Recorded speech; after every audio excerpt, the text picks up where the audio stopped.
इस वीडियो में हम आपको कुरान पाक की दो अजीम और बाबरकत सूरतें सुनाने जा रहे हैं, सूरह यासीन और सूरह रहमान। अगर आप इन दोनों सूरतों को सिर्फ एक मर्तबा भी दिल से सुन लें तो इंशाअल्लाह आपके बिगड़े हुए काम बनना शुरू हो जाएंगे। दोस्तों, सूरह यासीन को कुरान का दिल कहा जाता है और सूरह रहमान दिलों को सुकून देने वाली सूरत है। ये ऐसी बाबरकत सूरतें हैं कि जिस नेक मकसद के लिए भी न सुना जाए, अल्लाह के हुक्म से वो मकसद पूरा हो जाता है। जिस घर में इन सूरतों की तिलावत होती है वहां बेशुमार बरकतें नाजिल होती हैं और अल्लाह ताला इस घर के लोगों को परेशानियों और मुसीबतों से महफूज रखता है। अगर आप रोजाना सूरह यासीन और सूरह रहमान सुनने का मामूल बना लें तो कामयाबी आपका मुकद्दर बन सकती है। अगर आपको लगता है कि आपके घर या कारोबार पर किसी की नजर है या रिस्क में तंगी है तो अपने घर या दुकान में इन सूरतों को चलाएं। इंशाअल्लाह बुरी नजर, जादू और दीगर मनफी असरात खत्म हो जाएंगे और रिस्क में बेपनाह बरकत होगी। याद रखें, इन सूरतों को सिर्फ सुनना है, लेकिन शर्त यह है कि जब सुनना शुरू करें तो मुकम्मल सुने, अधूरा न छोड़ें। अगर आप कुरान पाक से मोहब्बत करते हैं तो इस वीडियो को अभी लाइक करें। आखिर में दुआ है, या अल्लाह जो लोग सूरह यासीन और सूरह रहमान को मुकम्मल सुनते हैं, अपनी रहमत से उनकी तमाम परेशानियां दूर फरमा, उनके बिगड़े काम बना दे और उनकी जायज हाजात को पूरा फरमा। आमीन। दोस्तों, कमेंट में आमीन जरूर लिखें, क्या पता किसकी जुबान से निकली दुआ कबूल हो जाए। अब अपने दिल में नेक मकसद रखकर इन मुबारक सूरतों को सुने। बिस्मिल्लाहिर्रहमानिर्रहीम। यासीन वल कुरआनिल हकीम। इन्नका लमिनल मुरसलीन अला सिरातिन मुस्तकीम। तंज़ीलल अज़ीज़िर रहीम। लितुंज़िर क़ौमन मा उन्ज़िर आबाउहुम फ़हुम गाफ़िलून। लक़द हक़्क़ल क़ौलु अला अक्सरिहिम फ़हुम ला युमिनून। इन्ना जअलना फ़ी अअनाक़िहिम अग़लालन फ़हिय इलल अज़क़ानि फ़हुम मुक़महून। वजअलना मिन बैन अयदीहिम सद्दन वमिन खल्फ़िहिम सद्दन फ़अग़शयनाहुम फ़हुम ला युबसिरून। वसवाउन अलैहिम अअंज़रतहुम अम लम तुंज़िरहुम ला युमिनून। इन्नमा तुंज़िरु मन इत्तबअ अज़्ज़िक्र व खशियर रहमान बिलग़ैब फबश्शिरहु बिमग़फ़िरतिन व अज्रिन करीम। इन्ना नहनु नुह्यिल मौता व नक्तुबु मा क़द्दमू व आसारहुम व कुल्ल शैइन अहसयनाहु फ़ी इमामिन मुबीन। वदरिब लहुम मसलन अस्हाबल क़रियह इज़ जाअहल मुरसलून। إذ أرسلنا إليهم اثنين فكذبوهما فعززنا بثالث فقالوا إنا إليكم مرسلون. قالوا ما أنتم إلا بشر مثلنا وما أنزل الرحمن من شيء إن أنتم إلا تكذبون. قالوا ربنا يعلم إنا إليكم لمرسلون وما علينا إلا البلاغ المبين. قالوا إنا تطيرنا بكم لئن لم تنتهوا لنرجمنكم وليمسنكم منا عذاب أليم. قالوا طائركم معكم أئن ذكرتم بل أنتم قوم مسرفون وجاء من أقصى المدينة رجل يسعى قال يا قوم اتبعوا المرسلين اتبعوا من لا يسألكم أجرا وهم مهتدون وما لي لا أعبد الذي فطرني وإليه ترجعون أأتخذ من دونه آلهة إن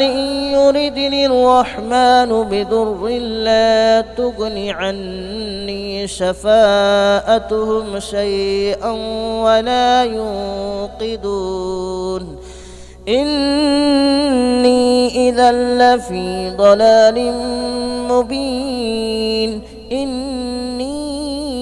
آمنت بربكم فاسمعون قيل ادخل الجنة قال يا ليت قومي يعلمون بما غفر لي ربي وجعلني من المكرمين وما أنزلنا على قومه من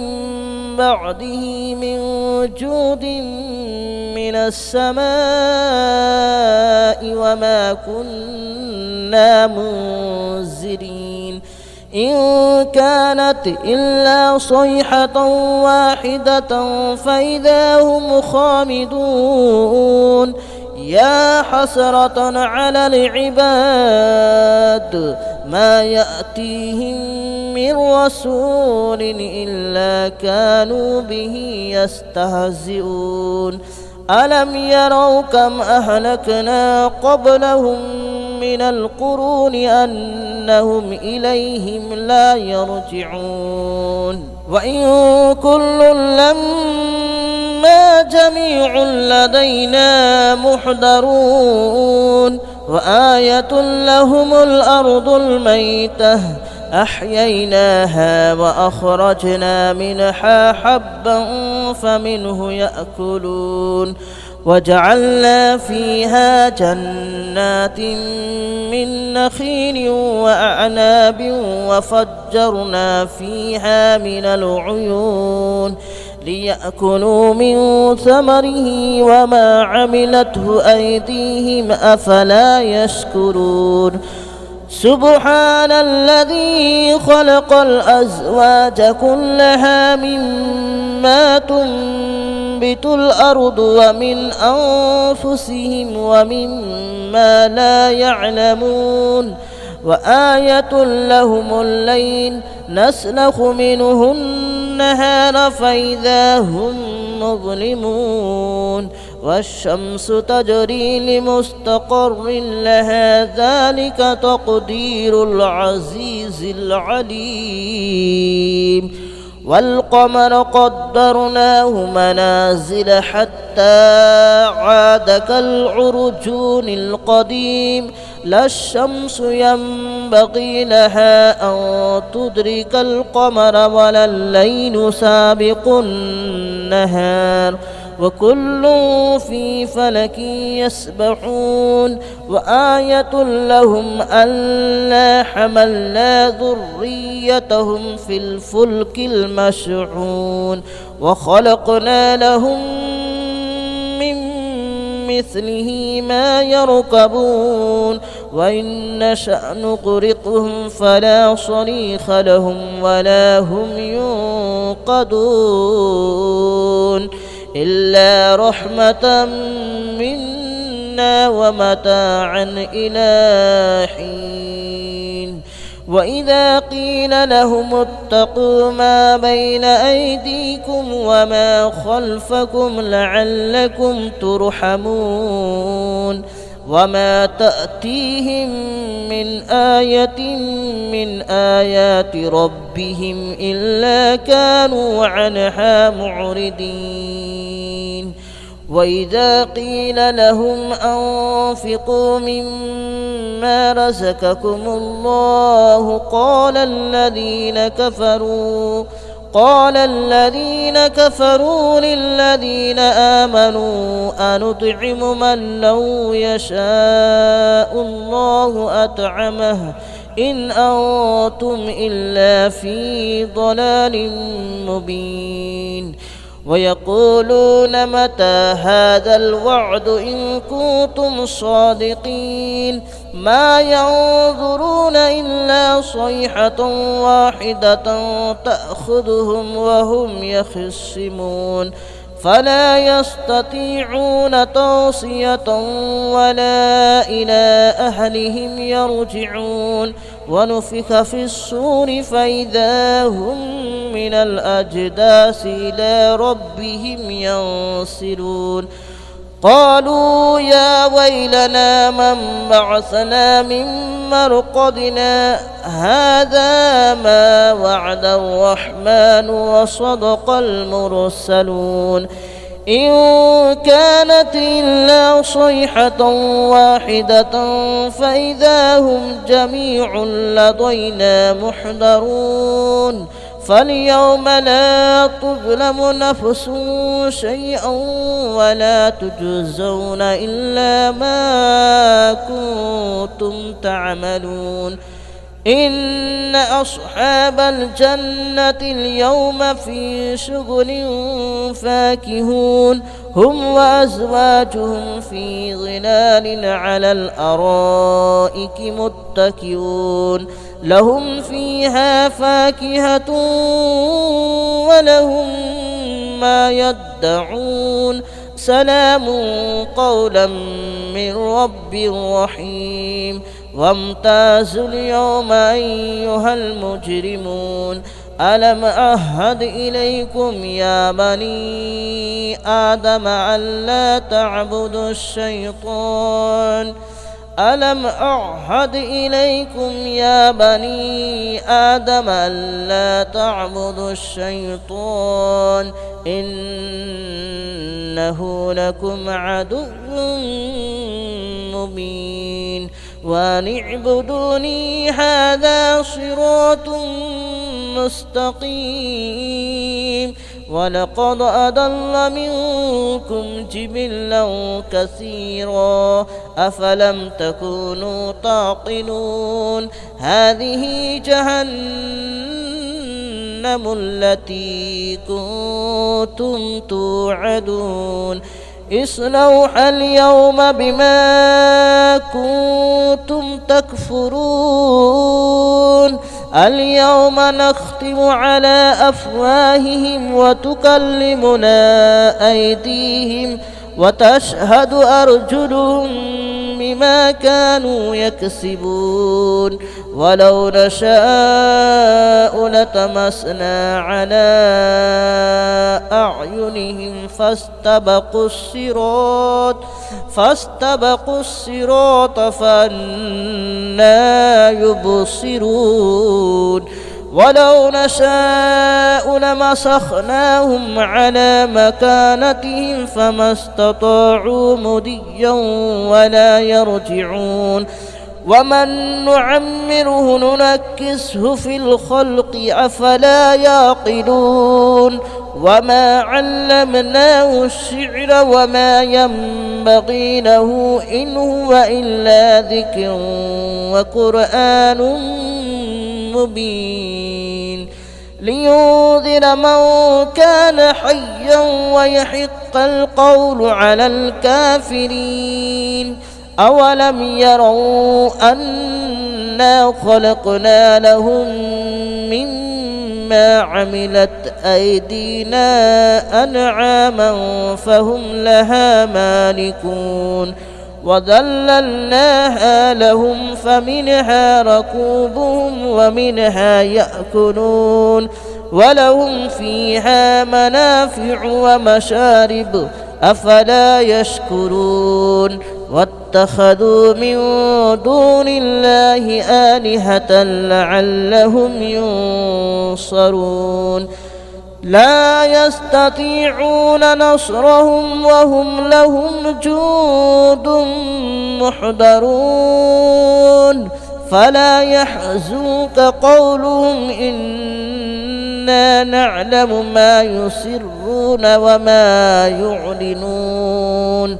أولم ير الإنسان أنا خلقناه من نطفة فإذا هو خصيم مبين وضرب لنا مثلا ونسي خلقه قال من يحيي العظام وهي رميم قل يحييها الذي أنشأها أول مرة وهو بكل خلق عليم الذي جعل لكم من الشجر الأخضر نارا فإذا أنتم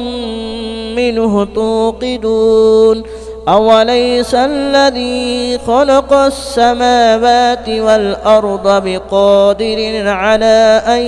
يخلق مثلهم بلى وهو الخلاق العليم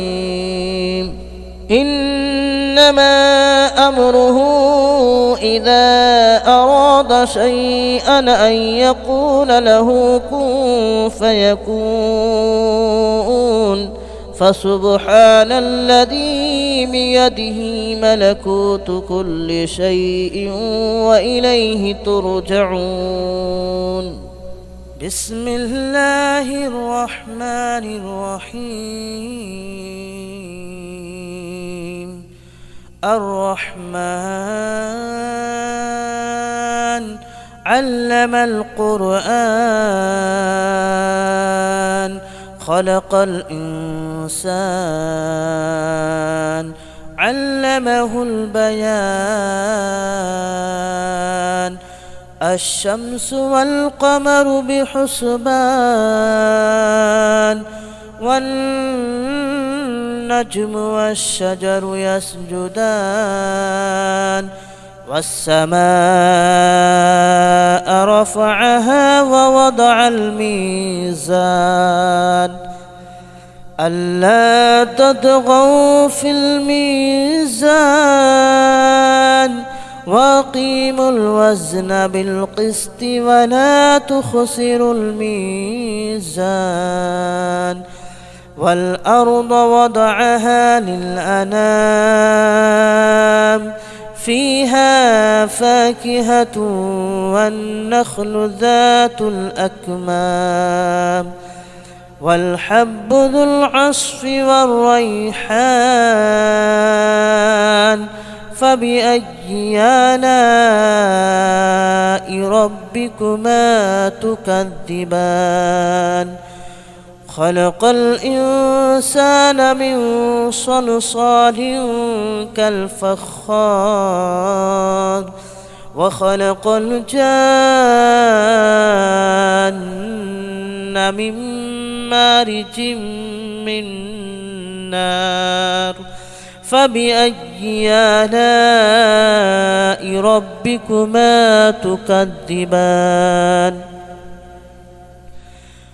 رب المشرقين ورب المغربين فبأي آلاء ربكما تكذبان مرج البحرين يلتقيان بينهما برزخ لا يبغيان فبأي آلاء ربكما تكذبان يخرج منهما اللؤلؤ والمرجان فبأي آلاء ربكما تكذبان وله الجوار المنشآت في البحر كالأعلام فبأي آلاء ربكما تكذبان كل من عليها فان ويبقى وجه ربك ذو الجلال والإكرام فبأي آلاء ربكما تكذبان يسأله من في السماوات والأرض كل يوم هو في شأن فبأي آلاء ربكما تكذبان سنفرغ لكم أيها الثقلان فبأي آلاء ربكما تكذبان يا معشر الجن والإنس إن استطعتم أن تنفذوا من أقطار السماوات والأرض فانفذوا لا تنفذون إلا بسلطان فبأي آلاء ربكما تكذبان يرسل عليكما شواظ من نار ونحاس فلا تنتصران فبأي آلاء ربكما تكذبان فإذا انشقت السماء فكانت وردة كالدهان فبأي آلاء ربكما تكذبان فيومئذ لا يسأل عن ذنبه إنس ولا جان فبأي آلاء ربكما تكذبان يعرف المجرمون بسيماهم فيؤخذ بالنواصي والأقدام فبأي آلاء ربكما تكذبان هذه جهنم التي يكذب بها المجرمون يطوفون بينها وبين حميم آن فبأي آلاء ربكما تكذبان ولمن خاف مقام ربه جنتان فبأي آلاء ربكما تكذبان ذواتا أفنان فبأي آلاء ربكما تكذبان فيهما عينان تجريان فبأي آلاء ربكما تكذبان فيهما من كل فاكهة زوجان فبأي آلاء ربكما تكذبان متكئين على فرش بطائنها من استبرق وجنى الجنتين دان فبأي آلاء ربكما تكذبان فيهن قاصرات الطرف لم يطمثهن إنس قبلهم ولا جان فبأي آلاء ربكما تكذبان كأنهن الياقوت والمرجان فبأي آلاء ربكما تكذبان هل جزاء الإحسان إلا الإحسان فبأي آلاء ربكما تكذبان ومن دونهما جنتان فبأي آلاء ربكما تكذبان مدهامتان فبأي آلاء ربكما تكذبان فيهما عينان نضاختان فبأي آلاء ربكما تكذبان فيهما فاكهة ونخل ورمان فبأي آلاء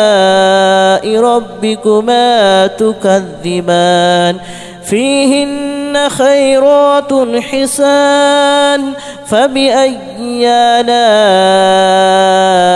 ربكما تكذبان حور مقصورات في الخيام فبأي آلاء ربكما تكذبان لم يطمثهن إنس قبلهم ولا جان فبأي آلاء ربكما تكذبان متكئين على رفرف خضر وأبقري حسان فبأي آلاء ربكما تكذبان تبارك اسم ربك ذي الجلال والإكرام بسم الله الرحمن الرحيم إذا وقعت الواقعة ليس لوقعتها كاذبة خافضة رافعة إذا رجت الأرض رجا وبست الجبال بسا فكانت هباء منبثا وكنتم أزواجا ثلاثة فأصحاب الميمنة ما أصحاب الميمنة وأصحاب المشأمة ما أصحاب المشأمة والسابقون السابقون أولئك المقربون في جنات النعيم ثلة من الأولين وقليل من الآخرين على سرر موضونة متكئين عليها متقابلين يطوف عليهم ولدان مخلدون بأكواب وأباريق وكأس من معين لا يصدعون عنها ولا ينزفون وفاكهة مما يتخيرون ولحم طير مما يشتهون وحور عين كأمثال اللؤلؤ المكنون جزاء بما كانوا يعملون لا يسمعون فيها لغوا ولا تأثيما إلا قليلا سلاما سلاما وأصحاب اليمين ما أصحاب اليمين في سدر مخدود وطلح منضود وظل ممدود وماء مسكوب مكذوب وفاكهة كثيرة لا مقطوعة ولا ممنوعة وفرش مرفوعة إنا أنشأناهن إن شاء فجعلناهن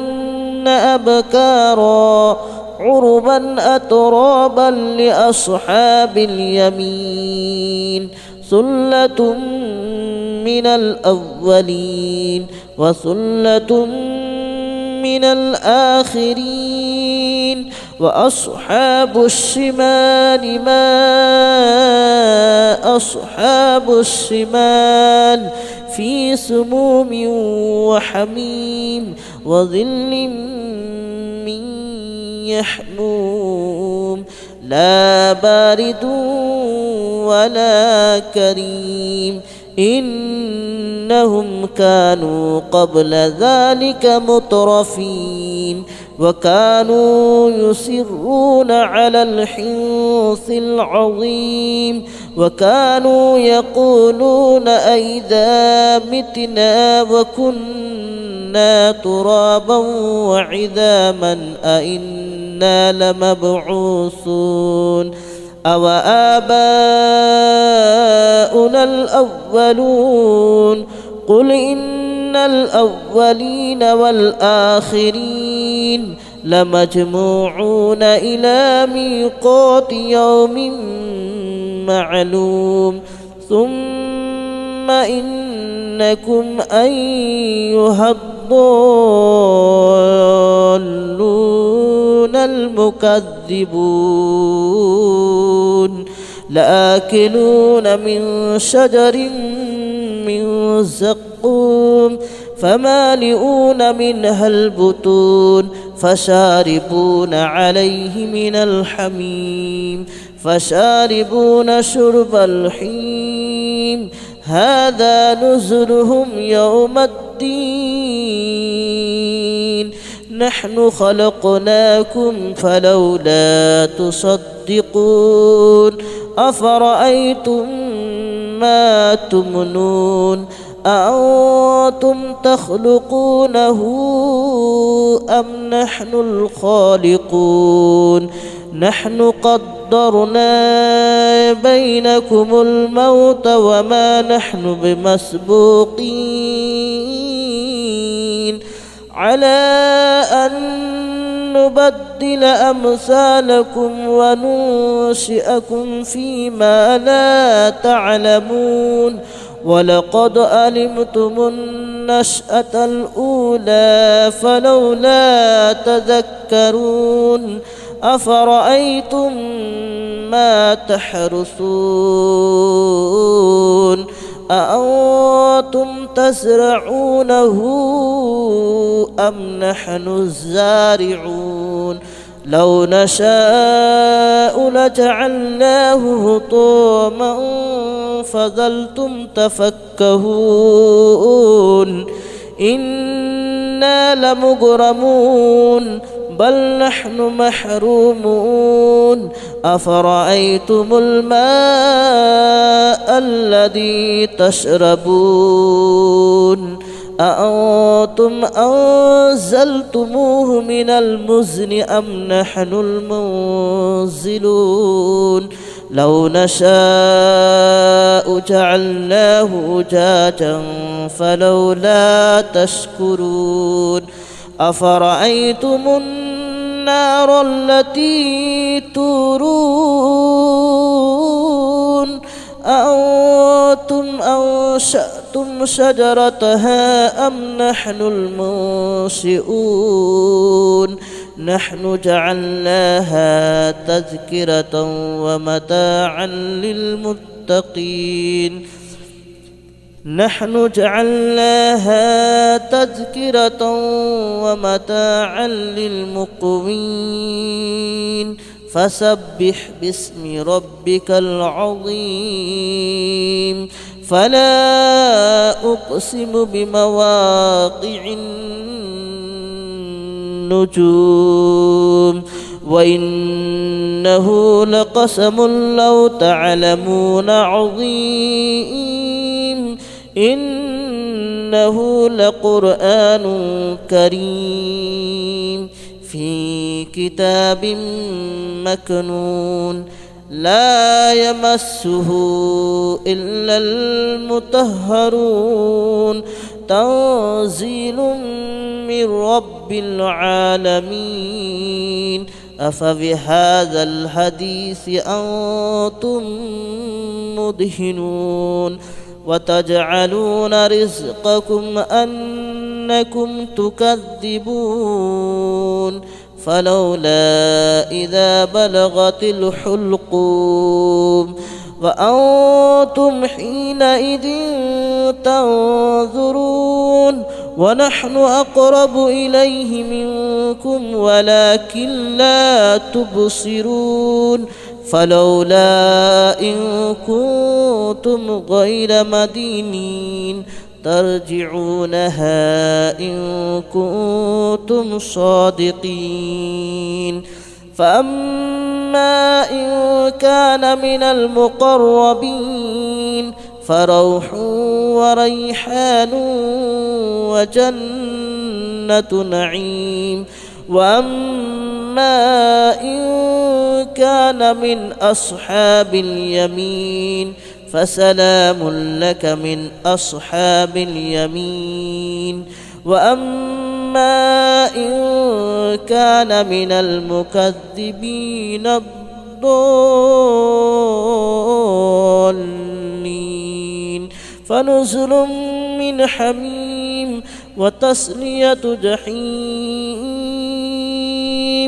إن هذا لهو حق اليقين فسبح باسم ربك العظيم بسم الله الرحمن الرحيم ياسين والقرآن الحكيم إنك لمن المرسلين على صراط مستقيم تنزيل العزيز الرحيم لتنذر قوما ما أنذر آباؤهم فهم غافلون لقد حق القول على أكثرهم فهم لا يؤمنون إنا جعلنا في أعناقهم أغلالا فهي إلى الأذقان فهم مقمحون وجعلنا من بين أيديهم سدا ومن خلفهم سدا فأغشيناهم فهم لا يبصرون وسواء عليهم أنذرتهم أم لم تنذرهم لا يؤمنون إنما تنذر من اتبع الذكر وخشي الرحمن بالغيب فبشره بمغفرة وأجر كريم إنا نحن نحيي الموتى ونكتب ما قدموا وآثارهم وكل شيء أحصيناه في إمام مبين واضرب لهم مثلا أصحاب القرية إذ جاءها المرسلون إذ أرسلنا إليهم اثنين فكذبوهما فعززنا بثالث فقالوا إنا إليكم مرسلون قالوا ما أنتم إلا بشر مثلنا وما أنزل الرحمن من شيء إن أنتم إلا تكذبون قالوا ربنا يعلم إنا إليكم لمرسلون وما علينا إلا البلاغ المبين قالوا إنا تطيرنا بكم لئن لم تنتهوا لنرجمنكم وليمسنكم منا عذاب أليم قالوا طائركم معكم أئن ذكرتم بل أنتم قوم مسرفون وجاء من أقصى المدينة رجل يسعى قال يا قوم اتبعوا المرسلين اتبعوا من لا يسألكم أجرا وهم مهتدون وما لي لا أعبد الذي فطرني وإليه ترجعون أأتخذ من دونه آلهة إن يردني الرحمن بضر لا تغن عني شفاءتهم شيئا ولا ينقذون إني إذا لفي ضلال مبين آمنت بربكم فاسمعون قيل ادخل الجنة قال يا ليت قومي يعلمون بما غفر لي ربي وجعلني من المكرمين وما أنزلنا على قومه من بعده من جود من السماء وما كنا منزلين إن كانت إلا صيحة واحدة فإذا هم خامدون يا حسرة على العباد ما يأتيهم من رسول إلا كانوا به يستهزئون ألم يروا كم أهلكنا قبلهم من القرون أنهم إليهم لا يرجعون وإن كل لما جميع لدينا محضرون وآية لهم الأرض الميتة أحييناها وأخرجنا منها حبا فمنه يأكلون وجعلنا فيها جنات من نخيل وأعناب وفجرنا فيها من العيون ليأكلوا من ثمره وما عملته أيديهم أفلا يشكرون سبحان الذي خلق الأزواج كلها مما تنبت الأرض ومن أنفسهم ومما لا يعلمون وآية لهم الليل نسلخ منه النهار فإذا هم مظلمون والشمس تجري لمستقر لها ذلك تقدير العزيز العليم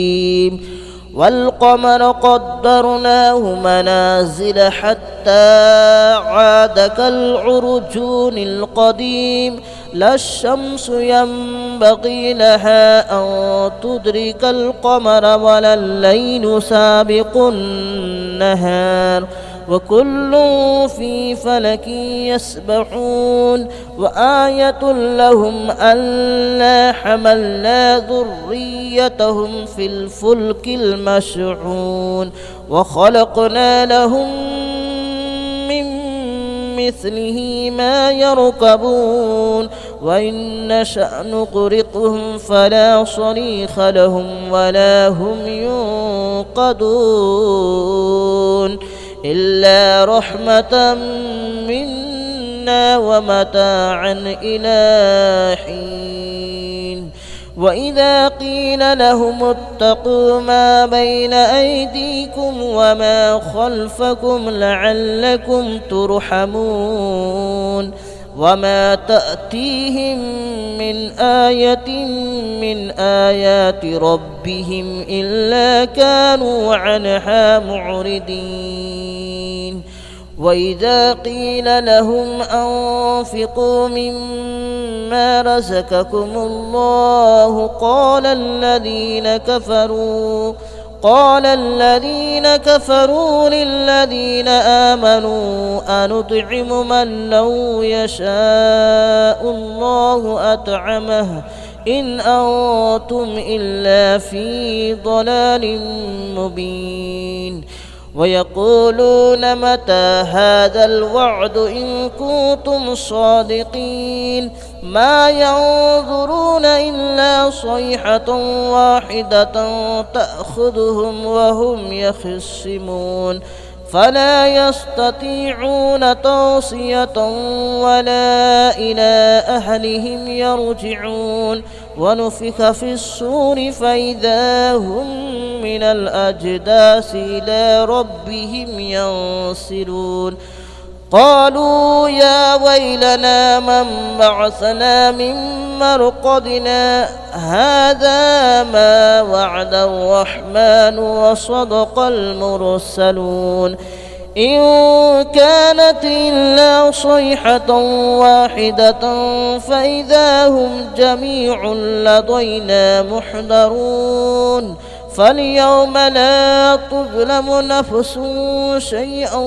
ولا تجزون إلا ما كنتم تعملون إن أصحاب الجنة اليوم في شغل فاكهون هم وأزواجهم في ظلال على الأرائك متكئون لهم فيها فاكهة ولهم ما يدعون سلام قولا من رب رحيم وامتازوا اليوم أيها المجرمون ألم أعهد إليكم يا بني آدم ألا تعبدوا الشيطان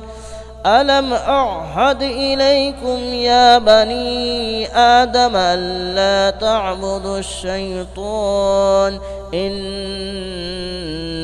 لكم عدو مبين وأن اعبدوني هذا صراط مستقيم ولقد أضل منكم جبلا كثيرا أفلم تكونوا تعقلون هذه جهنم التي كنتم توعدون اصلوها اليوم بما كنتم تكفرون اليوم نختم على أفواههم وتكلمنا أيديهم وتشهد أرجلهم بما كانوا يكسبون ولو نشاء لتمسنا على أعينهم فاستبقوا الصراط فأنى يبصرون ولو نشاء لمسخناهم على مكانتهم فما استطاعوا مضيا ولا يرجعون ومن نعمره ننكسه في الخلق أفلا يعقلون وما علمناه الشعر وما ينبغي له إن هو إلا ذكر وقرآن مبين لينذر من كان حيا ويحق القول على الكافرين أولم يروا أنا خلقنا لهم ما عملت أيدينا أنعاما فهم لها مالكون وذللناها لهم فمنها ركوبهم ومنها يأكلون ولهم فيها منافع ومشارب أفلا يشكرون واتخذوا من دون الله آلهة لعلهم ينصرون لا يستطيعون نصرهم وهم لهم جند محضرون فلا يحزنك قولهم إنا نعلم ما يسرون وما يعلنون أولم ير الإنسان أنا خلقناه من نطفة فإذا هو خصيم مبين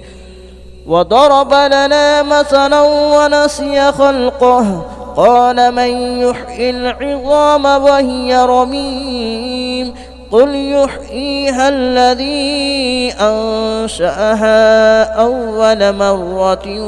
وهو بكل خلق عليم الذي جعل لكم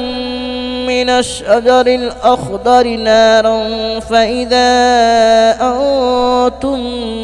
منه توقدون أوليس الذي خلق السماوات والأرض بقادر على أن يخلق مثلهم بلى وهو الخلاق العليم إنما أمره إذا أراد شيئا أن يقول له كن فيكون فسبحان الذي بيده ملكوت كل شيء وإليه ترجعون بسم الله الرحمن الرحيم الرحمن علم القرآن خلق الإنسان علمه البيان الشمس والقمر بحسبان والنجم والشجر يسجدان والسماء رفعها ووضع الميزان ألا تطغوا في الميزان وأقيموا الوزن بالقسط ولا تخسروا الميزان والأرض وضعها للأنام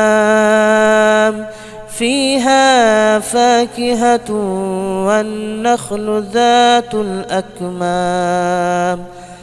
والحب ذو العصف والريحان فبأي آلاء ربكما تكذبان خلق الإنسان من صلصال كالفخار وخلق الجان من مارج من نار فبأي آلاء ربكما تكذبان رب المشرقين ورب المغربين فبأي آلاء ربكما تكذبان مرج البحرين يلتقيان بينهما برزخ لا يبغيان فبأي آلاء ربكما تكذبان يخرج منهما اللؤلؤ والمرجان فبأي آلاء ربكما تكذبان وله الجوار المنشآت في البحر كالأعلام فبأي آلاء ربكما تكذبان كل من عليها فان ويبقى وجه ربك ذو الجلال والإكرام فبأي آلاء ربكما تكذبان يسأله من في السماوات والأرض كل يوم هو في شأن فبأي آلاء ربكما تكذبان